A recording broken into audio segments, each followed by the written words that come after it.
Hey guys, Michael Hyatt here from PlatformUniversity.com, and I want to talk about how to create an elevator pitch.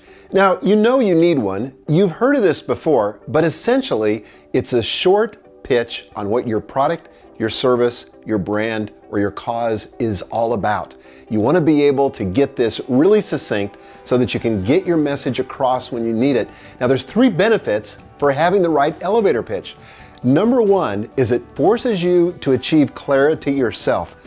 I can't tell you how many times people have come to me with some discombobulated, messy elevator pitch. They didn't even know what they were asking for, and it didn't serve them, and it wasted my time, and you don't want that. So an elevator pitch that's finely tuned forces you to get the clarity you need to sell your idea. Second reason is that it helps you understand your customer's perspective. When you try to get it tight and get a pitch that really communicates the essence of what you're trying to communicate, it forces you to get into the customer's head. What are their needs? What are their questions? What are their problems that you need to solve? So getting into their perspective is critically important. Third benefit to having an elevator pitch is that it enables you or gives you a tool to enroll the strategic partners you need to succeed. The truth is, if you've got an idea that's worth pursuing, you need help. You can't do it all yourself. You're going to have to enroll a lot of people in the process. An elevator pitch helps you get that idea across in a succinct, compelling way. And maybe, by the way, you're wondering where this whole idea of an elevator pitch came from. Well, the idea was that you're standing in an elevator with somebody important, you have this enormous opportunity, and you only have a few floors as the elevator is going up to pitch your idea and to get it across and to get the buy-in.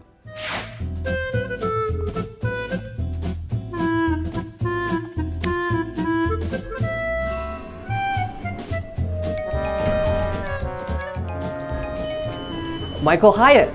Yeah. Big fan of yours, really big fan. Awesome. Listen, I've got an idea for a movie. Well, actually, it'll start with a book, but then we could make a movie out of it. It's about music. I mean, it's everybody loves music, right? This is a story that's going to touch your heart, touch your soul. It's going to touch all over your body. It's going to be really, really great. What do you? This is my floor. I gotta go. Can you believe that guy? He totally blew it. He had something that was obviously very important to him, but he couldn't make the case in a way that was clear or compelling.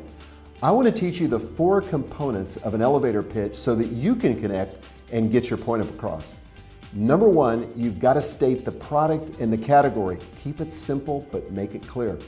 Number 2, you've got to describe the problem you're trying to solve. Number 3, you've got to focus on your proposed solution. And number 4, you've got to state the key benefit of your proposed solution. If you do that, if you nail all 4 components, you have a much better chance of a successful pitch.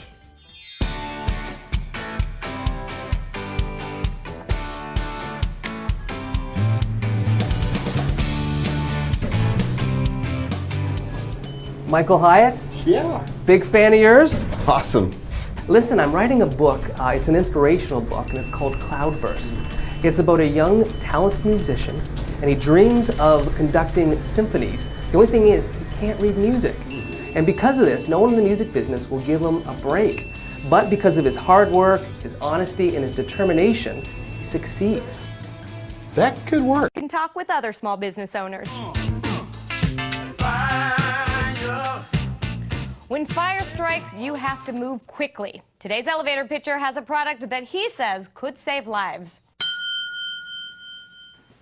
Hi, going up? I am too. Dwight Finney, inventor and founder of New Light Technologies. I'm really excited about our latest invention called the LifeLight. And the LifeLight, quite simply, points the way out of a burning building utilizing a bright green beam. If you've ever noticed, exit signs are mounted above the doors in public buildings. And when a fire breaks out, it makes it kind of hard to see those very same exit signs. Quite simply, LifeLight points the way out.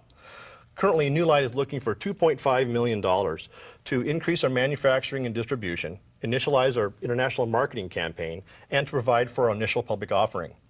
New Light Technologies is interested in long-term investors that are looking not only at the LifeLight, but other inventions within the New Light technology portfolio.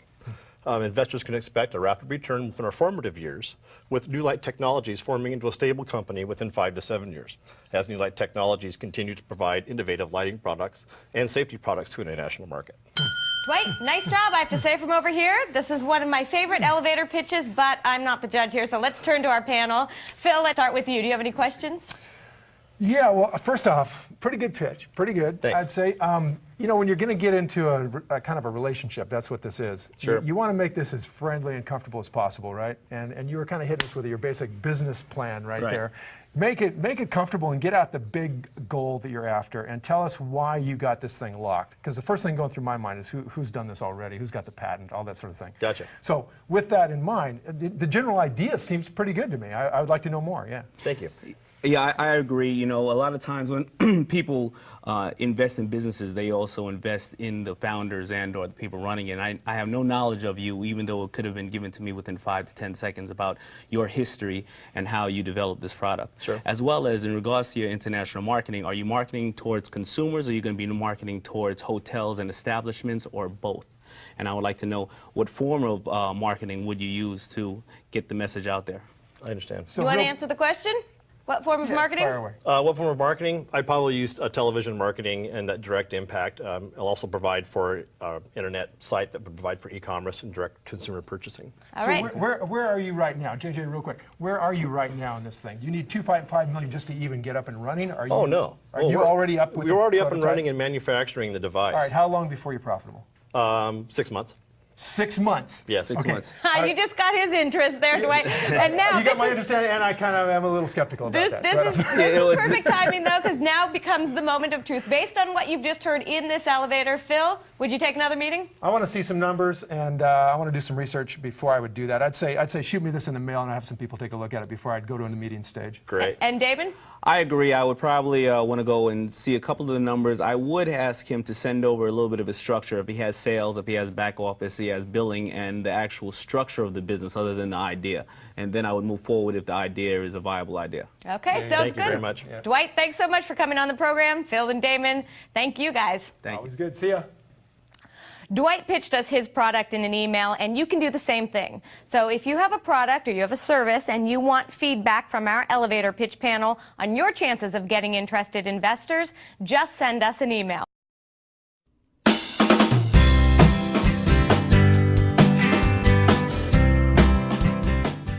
There has to be a way to stop saying and in your presentations. I want to share with you some new tips that can help change the game if this is a challenge that you face.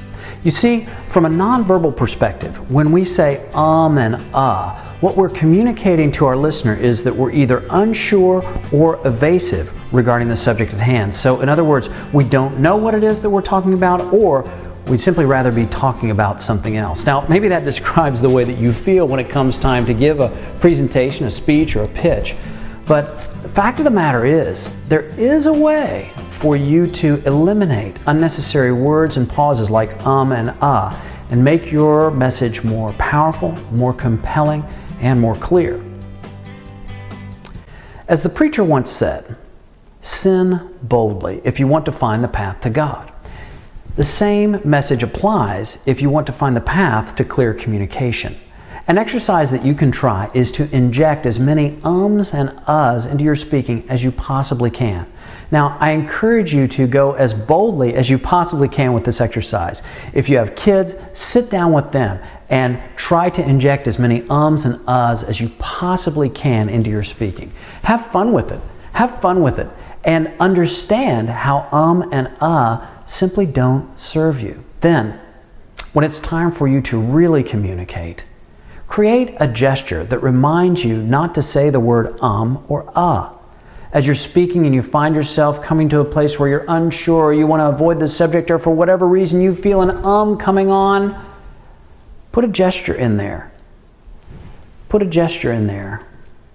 Something that reminds you, simply and easily, to avoid saying a word that doesn't serve you. Now, it may feel like I'm coaching from third base here, but I'm trying to show you in the shot some gestures that you can use. The other thing is you can go to your sleeve, you can tug on your sleeve. If you're wearing a sport coat, you can tug on that, which I don't know if you can see that, or maybe you heard it on the microphone. But those are some things that you can do, is to use gestures to remind you of what it is that you don't need. Finally, one thing that you can do to really help accelerate your communication and get very clear about your message is to understand the way that our minds work. The way that our minds work specifically related to communication. So many speech coaches will tell you that if you want to deliver a great speech, you got to write it out. That the great speech is in the words, that the words make the story, and you have to create those words, memorize those words, and deliver those words. Well, that strategy just doesn't work. It doesn't work because it's not the way that our minds work.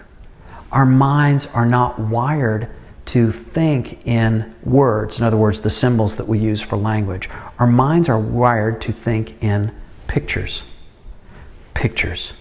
If you have a clear picture in your mind's eye of what it is that you want to talk about, you simply describe that picture to your listener. Now, that picture can be where you'd like to go for dinner Thursday night. That picture can be your strategy for improving the inventory turns in the European warehouse.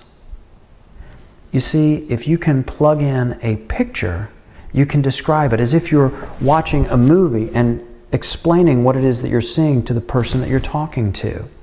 So create that movie in your mind. And here's a simple exercise that you can do to prove that you understand this concept.